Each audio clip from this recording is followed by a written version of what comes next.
I mean, there must be lots of theorists who are hoping that you will see differences, right? Sure. They are probably rubbing their fingers, expecting a difference and hoping for that, because that's a far more interesting paper to write. If there really was a difference, maybe you can just speak briefly what would be the possible explanation for the Hubble tension if the early universe really does seem to have a distinct expansion rate to the modern universe.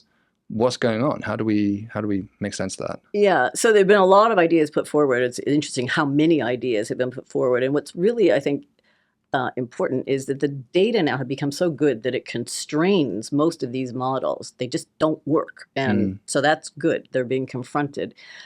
What is, I think, interesting at the moment that is still consistent with the data that exists for the microwave background is a model that has an early type of dark energy. So we're talking about the dark energy before that is causing the universe to accelerate. And so the idea is that you would say you'd start another kind of acceleration early in the universe before it would have any effect on the peaks in the microwave background that are now being mm. measured really accurately, which is how this determination of the Hubble constant is So it's made. like a few 100,000 years of the age of the universe, sort of Yeah, before so that about time. 380,000 years after the Big Bang is when we measure the surface, as it's called, the last scattering, when we can first see the Hmm. radiation emerging from the Big Bang. So this would have to happen before that. And then it would have to disappear, which is sort of a little bit contrived, Mm. right? You have to posit that there was this expansion for some reason, happening exactly right time, that it would have no effect on what we can already measure really well. And then it has to disappear right at the right time. But there's a very,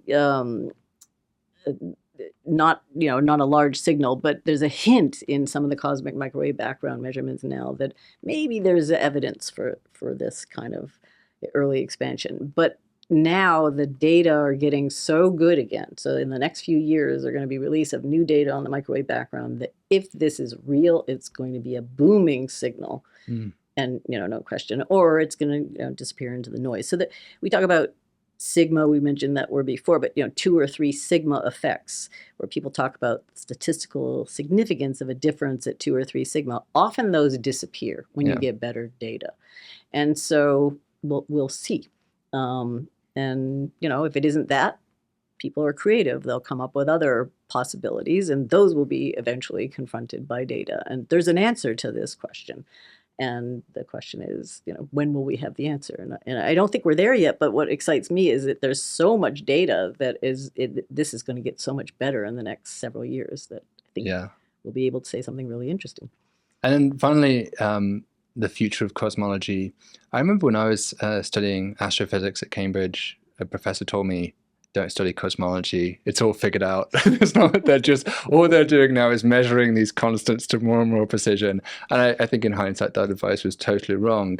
But I guess people say the same thing about exoplanets. Like there was a gold rush period 20 years ago, and young people always want to know. Maybe there's some listening today thinking about getting into astronomy. Is the gold rush over? Is the future of cosmology going to be just improving these measurements to ever greater precision?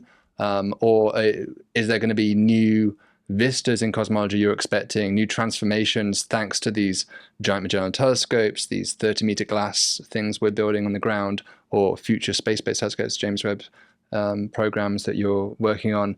What do you see in your crystal ball? I know it's hard to do that, but in the crystal ball of cosmology, would you think this is a great field to be getting into as a young person, and what to expect?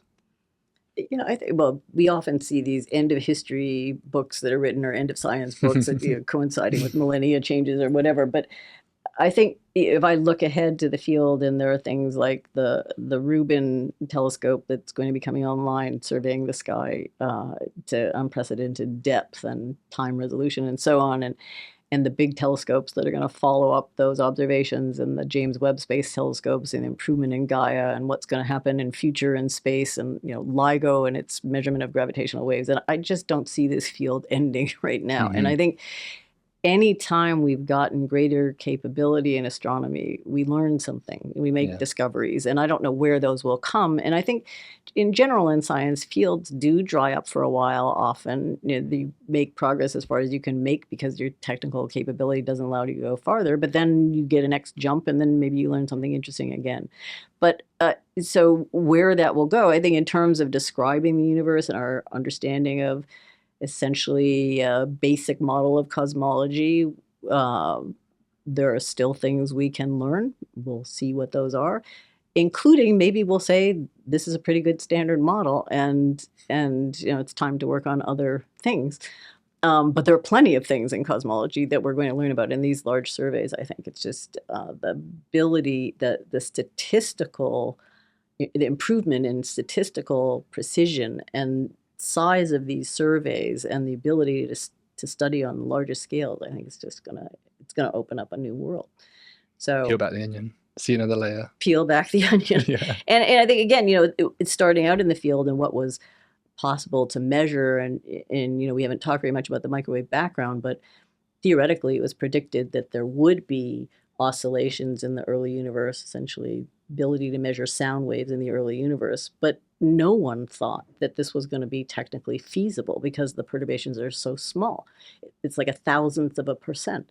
And now we make these observations routinely, and the capability of the detectors and then the size of the instruments that are being built, that sort of tens of thousands of detectors, literally. I mean, we couldn't have imagined this when I started. So I don't even know how to imagine what the next generation is going to be and what will take place in space and interferometry. And so the field is anything but, so whether it's particularly this area of cosmology or exoplanets or where that will be, I don't have a crystal ball. But in terms of new discoveries, I think it's possibilities are, I mean, endless is a bad word, but it's an exciting time. Yeah, it seems like a bottomless pit.